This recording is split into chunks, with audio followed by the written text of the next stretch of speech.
നിങ്ങൾ ഗാർഡനിങ് ഇഷ്ടപ്പെടുന്നവരാണെങ്കിൽ ഈ വീഡിയോ കാണണം. എൻ്റെ ഓർക്കിഡ് പ്ലാന്റ്സ് ഞാൻ പോട്ട് ചെയ്തിരിക്കുന്നതാണ് ഈ ഒരു വീഡിയോയിൽ കാണിച്ചിരിക്കുന്നത്. എല്ലാ കാലത്തും ഞാൻ എൻ്റെ ഓർക്കിഡ് പ്ലാന്റ് ഇങ്ങനെ തന്നെയാണ് പോട്ട് ചെയ്യാറുള്ളത്. കുറച്ച് കാലം മുൻപൊക്കെ, ഒരു 6 വർഷങ്ങൾക്ക് മുൻപൊക്കെ ഞാൻ നമ്മുടെ കരിക്കട്ട, ഇഷ്ടിക, ഓടും കഷ്ണമൊക്കെ വെച്ച് ചെയ്തിരുന്നു. പക്ഷെ അന്നൊക്കെ എൻ്റെ പ്ലാന്റ് ഇങ്ങനെ ഒന്നും നന്നായി ഫ്ലവർ വരിക അല്ലെങ്കിൽ പ്ലാന്റ് പുതിയ സ്പൈക്ക് വരെയൊന്നും ചെയ്യാണ്ട് നിന്നിട്ടുണ്ടായിരുന്നു. അപ്പം അങ്ങനെയാണ് ഞാൻ തന്നെ എൻ്റെ ഒരു രീതിയിലൊന്ന് ട്രൈ ചെയ്ത് നോക്കിയതാണ്. ഞാൻ മുമ്പ് ഇതിൻ്റെ ഒരു വീഡിയോ കാണിച്ചിട്ടുണ്ട്. പല വീഡിയോസിലും ഞാൻ എൻ്റെ പോട്ടിങ്ങിനെ പറ്റി പറയാറുണ്ട്. അപ്പോൾ ഇപ്പോൾ ഇത് മഴ കൊള്ളുന്ന സ്ഥലത്താണ് ഈ പ്ലാന്റുകളൊക്കെ തന്നെ ഒരുവിധം ഇരിക്കുന്നത്. അപ്പോൾ അതിന് മഴക്കാലത്താണെങ്കിൽ നമുക്ക് ഒരു പ്രശ്നമില്ലാത്തൊരു പോട്ടിങ് രീതിയാണ്. പ്രത്യേകിച്ച് നമുക്ക് ഈ വേനൽക്കാലത്താണെങ്കിൽ അതിൽ പ്ലാന്റ് വളരെ ഹെൽത്തി ആയിട്ട് നിൽക്കും. ഇതിൻ്റെ ഒരു ഗുണം എന്താണെന്ന് വെച്ച് കഴിഞ്ഞാൽ നിറയെ സ്റ്റെമ്മുകൾ വരും, അതുപോലെ നിറയെ റൂട്ട് വരും. നമ്മളൊരു പ്ലാന്റ് എടുത്ത് റിപ്പോർട്ട് ചെയ്യുന്ന സമയത്തൊക്കെ നോക്കിക്കഴിഞ്ഞാൽ കാണാം, ഇങ്ങനെ വെച്ച് നമ്മൾ പോട്ട് ചെയ്യുന്ന സമയത്ത് നിറച്ചതിൽ റൂട്ട് വന്നിട്ടുണ്ടാവും. അത്യാവശ്യം ഫ്ലവറുകളും ഉണ്ട്. ഈ ഒരു പ്ലാന്റൊക്കെ നോക്കൂ, വളരെ ഹെൽത്തി ആയിട്ടാണ് നിൽക്കുന്നത്. നമുക്കിതിനുള്ളിൽ കൂടെ നോക്കിക്കഴിഞ്ഞാൽ തന്നെ കാണാം നിറയെ റൂട്ടുകളും ഉണ്ട് ഇതിന്. അപ്പോൾ ഇങ്ങനെ റൂട്ട് വരുന്നത് വേറെ ഒന്നുമല്ല, ഞാൻ തേങ്ങ പൊളിച്ചിട്ടുള്ള ചകിരി മാത്രം വെച്ചിട്ടാണ് ഇത് പോട്ട് ചെയ്ത് വെച്ചിരിക്കുന്നത്. അങ്ങനെ ചകിരി വെക്കുക എന്ന് പറഞ്ഞു കഴിഞ്ഞാൽ നമ്മൾ വേറെ ഒന്നും ചെയ്യേണ്ട കാര്യമില്ല. ഉണങ്ങിയ തേങ്ങയുടെ ചകിരി അത് മാത്രമാണ് അതിൽ ശ്രദ്ധിക്കേണ്ട ഒരു കാര്യമുള്ളൂ.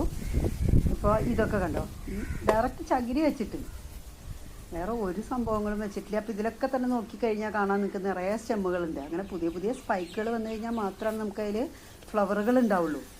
അല്ലാതെ പുതിയ സ്പൈക്ക് വന്നില്ലെങ്കിൽ നമുക്ക് ഫ്ലവറുകൾ ഉണ്ടാവാനുള്ള സാധ്യതയും കുറവാണല്ലോ. അപ്പോൾ ആ ഒരു രീതിയിൽ സ്പൈക്ക് വരുന്നതിന് വേണ്ടിയിട്ടും പ്ലാന്റ് എപ്പോഴും ഹെൽത്തി ആയിട്ട് ഇരിക്കുന്നതിന് വേണ്ടിയിട്ടും പ്രത്യേകിച്ച് ഈ വേനൽക്കാലത്തിനും പറ്റിയൊരു പരിചരണത്തിൻ്റെ ഒരു പോട്ടിങ്ങാണ് ഈ ഒരു കാണിക്കുന്നത്. അപ്പോൾ അതിന് വേണ്ടിയിട്ട് ഞാനിവിടെ കുറച്ച് ഉണങ്ങിയ ചകിരി എടുത്ത് വെച്ചിട്ടുണ്ട്.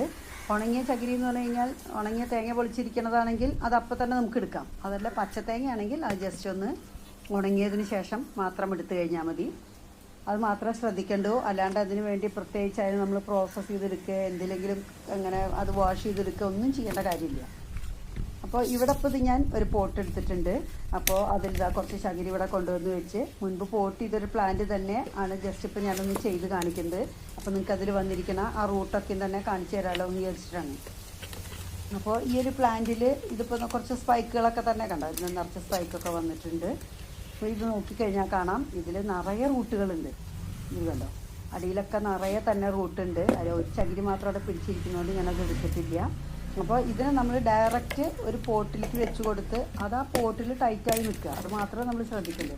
ആ പ്ലാന്റ് ഇളകാതെ ടൈറ്റായി നിന്ന് നമ്മളതിനെ പോട്ട് ചെയ്ത് വെക്കുക. നമുക്കിപ്പോൾ അത് പോട്ട് ചെയ്ത് വെച്ചതിന് ശേഷം പ്രത്യേകിച്ച് ഇപ്പോൾ അന്ന് തന്നെ നമുക്ക് നനച്ച് കൊടുക്കാം. ഒരു 10 ദിവസമൊക്കെ കഴിയുമ്പോൾ തന്നെ നമുക്ക് കാണാം ഈ ചകിരിയുടെ അകത്തേക്കൊക്കെ പെട്ടെന്ന് തന്നെ റൂട്ടുകൾ അതിൽ പിടിച്ചു തുടങ്ങിയിട്ടുണ്ടാവും. പിന്നെ പെട്ടെന്ന് അതിൽ നിന്ന് പുതിയ സ്പൈക്കുകൾ വരികയും ചെയ്യും. അപ്പോൾ ഈ ഒരു ഓർക്കിഡ് പോട്ടിങ് രീതി കാണിക്കാൻ വേണ്ടിയിട്ടാണ്. ഇനി അങ്ങനെ അല്ല പോട്ട് ചെയ്യുന്നവർ, ഇനിയിപ്പോൾ നമുക്ക് ഒരു പ്ലാന്റ് നിങ്ങൾ അങ്ങനെ ഒന്ന് പോട്ട് ചെയ്ത് നോക്കുക, അപ്പോൾ അറിയാം എത്രത്തോളം ഫ്രഷ് ആയിട്ടാണ് ഈ പ്ലാന്റ്സ് വരുന്നത് എന്നുള്ളത്.